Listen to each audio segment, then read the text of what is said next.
ఈరోజు ఈనాడు ఆంధ్రజ్యోతి రాసినటువంటి పచ్చి అబద్ధాలు మోసపూరిత కథనాలు ఏమిటో చూద్దాం. ఈనాడు పత్రిక జగన్ ప్రభుత్వంపై దాడి పెంచింది. ఆయన్ని వ్యతిరేకించే కొంతమందిని వెతికి వారితో ఇంటర్వ్యూలు చేసి అడ్డగోలు వ్యాఖ్యలను బ్యానర్గా చేసుకుని వికృతానందం పొందుతున్నారు రామోజీరావు. తెలంగాణలో కాంగ్రెస్కు భజన చేస్తూ ఏపీలో మాత్రం వైసీపీపై పడి నిత్యం రోధిస్తున్నారు. 4 నెలల్లో తెలంగాణ ప్రభుత్వం 17,000 కోట్ల రుణం తీసుకుంటే దాన్ని హైలైట్ చేయకుండా 25,000 కోట్ల వాయిదాలు కట్టారంటూ ఈనాడుతో సహా మరికొన్ని పత్రికలు కూడా రాశాయి. ఇక్కడ వార్త రాయడాన్ని మేము తప్పు పట్టక్కర్లేదు, కానీ బట్ ఇక్కడ 4 నెలల్లో 17,000 కోట్లు అప్పు చేసిన విషయాన్ని కప్పిపుచ్చడం కోసం చేసిన ప్రయత్నం అనేది అర్థమవుతుంది. అదే ఏపీలో 1000 కోట్ల రుణం తీసుకున్నా ఇంకేముంది, అంత రుణం తీసుకున్నారు ఇంత రుణం తీసుకున్నారని పచ్చిగా గగ్గోలు పెట్టు రాసే రామోజీరావుకి తెలంగాణలో మాత్రం 17,000 కోట్లు 4 నెలల్లో చేసిన అప్పు గురించి మాత్రం కనిపించడం లేదని చెప్పడం కోసమే తప్ప ప్రభుత్వాలు అప్పులు చేస్తుంటే తీరుస్తుంటే అది వేరే విషయం. కానీ ఇక్కడో ఒక రకంగా అక్కడో రకంగా రాస్తున్నారన్నదే నా పాయింట్. అలాగే నిజానికి డిసెంబర్ 9 ఆగస్టు 100 రోజుల్లోపే రుణమాఫీ చేస్తామని కూడా ఆ రోజుల్లో కాంగ్రెస్ నేతలు చెప్పారు. ఇక సీఎం జగన్ పక్కన ఒక కేసు నిందితుడు ఉన్నారంటూ ఈనాడు ఏడుపు కొట్టు వార్తను మరొక వార్తను రాసింది. మరి రామోజీ పలు కేసుల్లో నిందితుడిగా ఉన్న చంద్రబాబు ఎందుకు కలుస్తున్నట్లు, కేంద్ర హోంమంత్రి స్వయంగా వెళ్ళి ఎందుకు కలిశారు, అట్లాగే తెలంగాణ ముఖ్యమంత్రి రేవంత్ రెడ్డి ఎలా వెళ్ళి కలిశారు, ఈయన ఎందుకు స్వాగతం పలికారు, మరి ప్రజలను మోసం చేయడమే లక్ష్యంగా పెట్టుకుని ఇవన్నీ పనిచేయటం లేదా, బీజేపీలో చేరగానే టీడీపీ ఎంపీలని ప్రధానమంత్రి నరేంద్ర మోడీ ఎలా ఎదురుగా కూర్చోబెట్టుకున్నారు, వారందరిపై సిబిఐ కేసులు ఉన్నాయి కదా, మరి అప్పుడు మాత్రం ఇవేమీ కనపడలేదు. ఎవరో ఒక వ్యక్తి వచ్చి సీఎం జగన్ని కలిస్తే మాత్రం బ్రహ్మాండం ఇంకేముంది, చాలా ప్రమాదం జరిగిపోయినట్లుగా పచ్చి మోసపూరిత కథనాన్ని ఈనాడు ప్రచురిస్తోంది. ఇక ఈనాడు వేరే అబద్ధాలు చూద్దాం. మాజీ ఐఏఎస్ అధికారి ఒకరి రమేష్ అనేటువంటి ఆయన ఇంటర్వ్యూ ఇస్తూ బ్యానర్గా ఇచ్చి ప్రజల్ని మోసం చేయాలని ఈనాడు ప్రయత్నించింది. వాస్తవం ఏమిటంటే పివి రమేష్ అంత గొప్పవాడైతే ఆయన కొంతకాలం జగన్ ప్రభుత్వానికి సలహాదారుగా ఉన్నారు కదా, ఆయన ఆ పదవిలో ఉన్నంతకాలం జగన్ ప్రభుత్వం ఆయనకి గొప్పగా కనిపించింది. పదవి పోగానే ఏది పడితే అది మాట్లాడుతున్నారు. మరి చంద్రబాబు టైంలో స్కిల్ స్కామ్ జరిగినప్పుడు ఈయన ఆర్థిక శాఖ ముఖ్య కార్యదర్శిగా ఉన్నారు. దానిపై మొదట ఒక రకంగా ఆ తర్వాత ఇంకో రకంగా ప్లేట్ ఫిరాయిస్తూ ఎందుకు మాట్లాడారు, చంద్రబాబు కేసు విచారణను పక్కదోవ పట్టించే విధంగా పివి రమేష్ వ్యవహరించారని సిఐడి కూడా తప్పుపట్టింది. స్కిల్ కుంభకోణంలో 371 కోట్లు ఒక్కసారిగా కాకుండా విడతల వారీగా విడుదల చేద్దామని కింది స్థాయి అధికారి చెప్పినా అప్పుడు ఆర్థిక శాఖ సెక్రటరీగా ఉన్న పివి రమేష్ చంద్రబాబు ఒత్తిడికి తలొగ్గి నిధులు విడుదల చేశారని సిఐడి వాదిస్తోంది. మరి అప్పటి నుంచి జగన్ ప్రభుత్వాన్ని టార్గెట్ చేయడం, చంద్రబాబుని వెనుకాసుకు రావడం, బాకా పత్రిక పివి రమేష్ని భుజానెత్తుకోవడం, ఇవన్నీ కూడా ఈనాడు పత్రిక ఒక ప్లాన్డ్గా కుట్రపూరితంగా ఆంధ్రప్రదేశ్ ప్రజలను మోసం చేయడానికి చేస్తున్న ప్రయత్నం. ఇక రెండో అబద్ధం, జగన్ విధ్వంసం కూటమి నిర్మాణం అంటూ చంద్రబాబు చేసిన ప్రసంగాన్ని పెద్దగా అచ్చేసుకుని ఈనాడు పత్రిక ఆనందపడుతోంది. వాస్తవం ఏమిటంటే జగన్ సంక్షేమ స్కీములు అమలు చేస్తే విధ్వంసం అని రాస్తున్నారు. మరి చంద్రబాబు గారు కూడా అలా చెబుతున్నారు.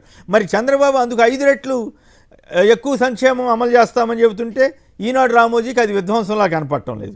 చివరికి చంద్రబాబు ఏ స్థాయికి దిగజారుతున్నారంటే నాతోనే ఉంటేనే భవిష్యత్ అని వాలంటీర్లను బెదిరించే స్థాయికి దిగజారిపోతే దాన్ని కూడా ప్రముఖంగా చేసుకుని ఈనాడు పత్రిక కూడా అంతకంటే నీచంగా కూడా రాసింది వాలంటీర్ల మీద. ఇప్పుడు అదే పత్రిక వాలంటీర్లు చంద్రబాబుతో ఉంటే భవిష్యత్ అని పచ్చి అబద్ధాలని రాస్తోంది. జరిగేది ఏంటంటే వాళ్ళు వచ్చేది లేదు పెట్టేది లేదు, కానీ ఒకవేళ వస్తే వెంటనే మొత్తం ఉన్న వాలంటీర్లందరినీ తీసేస్తారా, దాన్ని కప్పిపుచ్చడం కోసమే ఈ ప్రయత్నం అంతా జరుగుతోంది.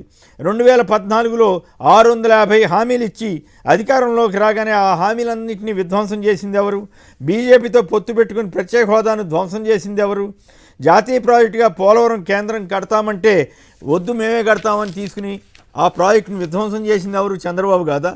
ఇలా చెప్పుకుంటూ పోతే చాలా విషయాలు ఉన్నాయి. సో ఈ రకంగా ఈనాడు పత్రిక ప్రజల్ని మోసం చేస్తోంది కాబట్టే చెప్పాల్సి వస్తుంది. ఇక మూడో అబద్ధం, వివేకా హత్యపై ఆయన కుమార్తె సునీత్తో చిలక పలుకులు పలికించి వాటిని అచ్చేసి రామోజీ రాక్షసానందం పొందుతున్నారు. వాస్తవం ఏమిటంటే వివేకా హత్య జరిగినప్పుడు సునీత తెలుగుదేశం పార్టీ నేతలపై పలు ఆరోపణలు చేశారు. అప్పుడు ఒక్క ముక్క కూడా ఈనాడు రాయలేదు. రామోజీ పట్టించుకోలేదు. ఇప్పుడు ఆమెతో అబద్ధాలు చెప్పించి మరి మహాప్రసాదంగా పత్రికల్లో ప్రముఖంగా వేసుకుంటున్నారు. సిబిఐ ఇప్పటికే కేసు దర్యాప్తు చేయటం, పలువురిని అరెస్ట్ చేయటం చేసింది. అయినా ఆమె చేసే ఆరోపణల్ని వీళ్ళకి పరమ పవిత్రంగా కనపడుతున్నాయి. విశేషం ఏంటంటే తండ్రిని చంపిన ముద్దాయికి బెయిల్ ఇప్పించింది స్వయంగా సునీతే. ఆ విషయాన్ని మాత్రం ప్రస్తావించరు. సో అవేమీ చెప్పని సునీత ఇప్పుడు ఏది పడితే అది మాట్లాడితే, ఎవరి మీద పడితే వారి మీద ఆరోపణలు చేస్తే జనం నమ్ముతారా? ఆంధ్రజ్యోతి కూడా ఇలాగే వేరే సబ్జెక్ట్ దొరక్క రాసిందే రాసి జనాన్ని మభ్యపెట్టాలని చూస్తోంది. వివేక హత్య జరిగిన తర్వాత రోజు ఆయన రెండో భార్య షమీముని తెరపైకి తెచ్చిందే ఆంధ్రజ్యోతి రాధాకృష్ణ. అప్పట్లో తెలుగుదేశం పైన వచ్చిన ఆరోపణలను తిప్పికొట్టడం కోసం షమీం రెండో భార్యకి ఆస్తులు ఇవ్వలేదు మొత్తం, అందుకే ఈ హత్య షమీంకి ఆస్తులు రాసి ఇవ్వబోతున్నాడు, అందుకే ఈ హత్య జరిగిందని చెప్పి ఆ రోజున రాసిన ఆంధ్రజ్యోతి ఇప్పుడు సునీతను తమ వైపు తిప్పుకుని ఆవిడ చెప్పే అబద్ధాలను పరమ సత్యాలుగా ప్రచారం చేస్తున్నారు. వివేకానంద రెడ్డి ఆస్తులను సునీత రాయించుకుని షమీంకు రూపాయి ఇవ్వని మాట కూడా వాస్తవమా కాదా అన్నది చెప్పాలి. ఇక మరో అబద్ధం, గోదావరి సాక్షిగా జగన్ నాటకం, సీఎం హామీలన్నీ నీటి మూటలే, ఫిషింగ్ హార్బర్ నిర్మించలేదు అంటూ పచ్చి అబద్ధపు మోసపూరిత కథనాలను ప్రచురించారు. వాస్తవం ఏంటంటే రాష్ట్రంలో అనేక పోర్టులు కానీ, 4 పోర్టులు కానీ, 10 ఫిషింగ్ హార్బర్లు కానీ, 10 ఫిషింగ్ ల్యాండింగ్ సెంటర్స్ కానీ ఇవన్నీ కడుతున్నది జగన్ హయాంలోనే. అంతకుముందు చంద్రబాబు 13 ఏళ్ల పాలనలో ఎన్నడూ అసలు టచ్ చేయలేదు. అయినప్పుడు కూడా చంద్రబాబుది గొప్ప పాలన, జగన్ గారిదేమో కాదట. ఇంత దరిద్రంగా వార్తలు రాస్తే పరిస్థితికి వేస్తోంది. జగన్ టైంలో ఆక్వా యూనివర్సిటీ వచ్చినందుకు సంతోషపడలేదు, కానీ భవనాలు కట్టలేదని ఏడుస్తూ రాశారు. భవనాలు కడతారు, ఐఐఎం ఐఐటి ఎప్పుడు వచ్చినాయి, ఎప్పుడు కట్టారు, పూర్తి చేశారు. సో ఈ రకంగా ప్రతి దాని మీద మరి చంద్రబాబు గారి టైంలో మెడికల్ కాలేజీలో ఒక్కటన్నా వచ్చిందా ప్రభుత్వ పరంగా?